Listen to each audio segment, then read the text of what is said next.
F1 car that won against all odds. Brawn BGP001. The Miracle Machine. Sometimes, history isn't written by giants. It's written by survivors. This is the story of a team that rose from the ashes of failure to conquer Formula One. A story that sounds impossible, but every second of it is true. Imagine, your team gets shut down, your funding disappears, your future is gone.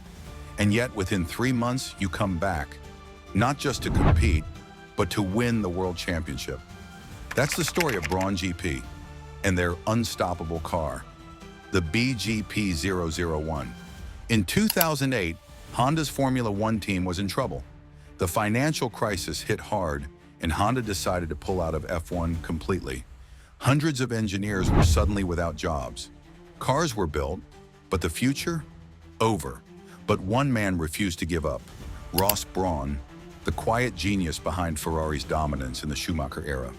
He saw something special in that unfinished Honda car, something the world didn't. In December 2008, when Honda officially withdrew, Ross Brawn made the boldest move of his life. He led a management buyout. The team would race independently without the millions Honda once poured in. They renamed it Brawn GP. No big sponsors, no budget, just hope and an idea. What nobody knew was that this idea, hidden inside that white and yellow machine, would change F1 forever. Let's go back to the car itself. The BGP001 wasn't a monster on paper. It was built using the remains of Honda's 2009 design, a design most people had already written off. But the secret? The double diffuser. It was a revolutionary aerodynamic concept, creating massive downforce without breaking regulations. When other teams realized it, it was already too late. Brawn GP had built a weapon, and the rest of the grid had no idea what was coming. When testing began in March 2009, something unbelievable happened.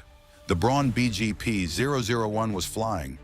Faster than Ferrari, faster than McLaren, faster than anyone. The paddock laughed at first. A private team beating world champions? Impossible. Until the stopwatch told the truth. They weren't just fast, they were dominant. The impossible dream was alive. The question now wasn't if they could survive. It was, could they actually win the championship? With no money, no backup, and no manufacturer behind them? The first race of the 2009 season, Melbourne, Australia. Everyone waited to see if testing speed was real or just a fluke. The lights went out, and history began. Jenson driving the BGP001 launched perfectly. He didn't just lead, he dominated. Pole position, fastest lap, victory. A private team, in its first ever race, had just won a Formula One Grand Prix. Teammate Rubens Barrichello finished second, a 1-2 finish. For a team that just 3 months earlier didn't even exist. The world was stunned. Fans couldn't believe what they were seeing. A miracle was unfolding, live on track. Over the next few races, Button and Brawn GP kept winning. Malaysia, Bahrain, Spain, Monaco. Each victory wasn't just a race win, it was survival. Every time they took the top step, they proved something bigger than sport. That belief, intelligence, and timing can defeat money and power. But the dream wasn't without struggle. By mid-season, other teams had copied the diffuser. The gap began to shrink. Red Bull, led by Sebastian Vettel, was coming fast. The fight was on. Yet inside Brawn GP, there was a calm. Ross Brawn knew championships are won not by panic, but by precision. The car was still strong, the drivers confident, the spirit unbreakable. As the summer of 2009 rolled on, Button held his nerve. Every point counted, every lap mattered, and slowly, the impossible began to look inevitable. But what happens when the dream gets too real? When the fairy tale team suddenly becomes the one to beat, and the pressure turns from survival to dominance?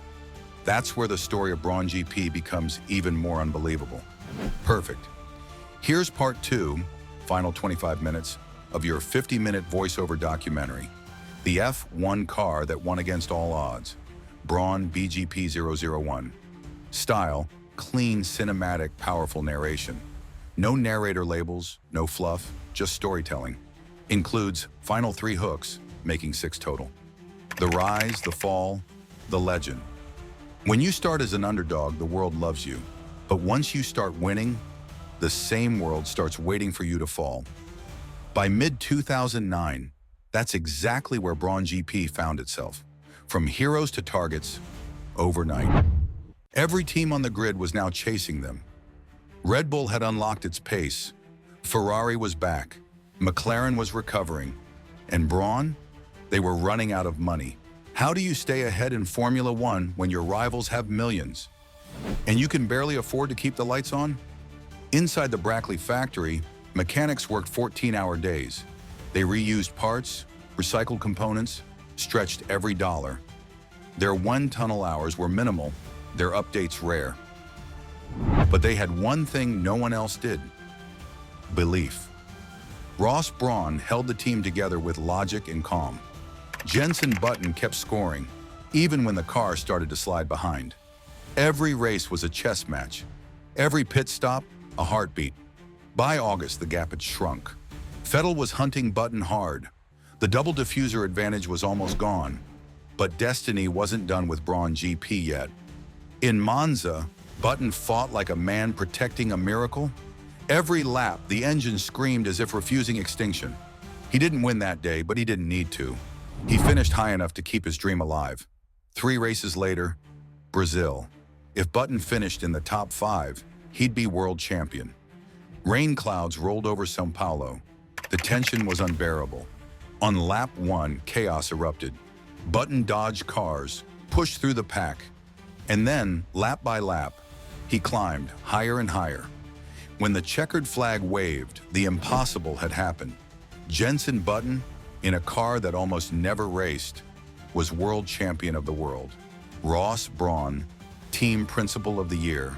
Brawn GP, constructors champions. A team that didn't exist 8 months earlier had just beaten Ferrari, McLaren, and Red Bull at their own game. The celebration wasn't just victory, it was vindication. Mechanics cried, engineers hugged. For once, the sport that usually worshiped money was reminded that genius and grit still mattered. But behind the smiles, reality waited. The team's finances were still fragile. They'd proven everything. But proving doesn't pay the bills. Ross Brawn knew this fairy tale couldn't survive another season alone. So he made one final strategic move. Perhaps his greatest yet. In late 2009, Mercedes-Benz bought the team. Brawn GP became Mercedes-AMG Petronas Formula One team. The same factory, the same engineers, a new future. Button moved to McLaren, Barrichello to Williams. The white and yellow car disappeared, but its spirit, it became the foundation of an empire. Because from 2014 onward, that same Brackley base, with Ross Brawn's blueprints, would dominate the hybrid era with Lewis Hamilton and Nico Rosberg.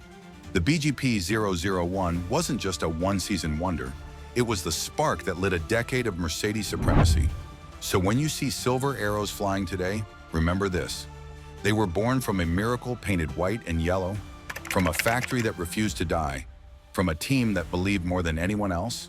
The Brawn BGP001 wasn't the fastest car ever built. It wasn't the most beautiful, but it had the one thing that money can't buy: faith. It won against all odds.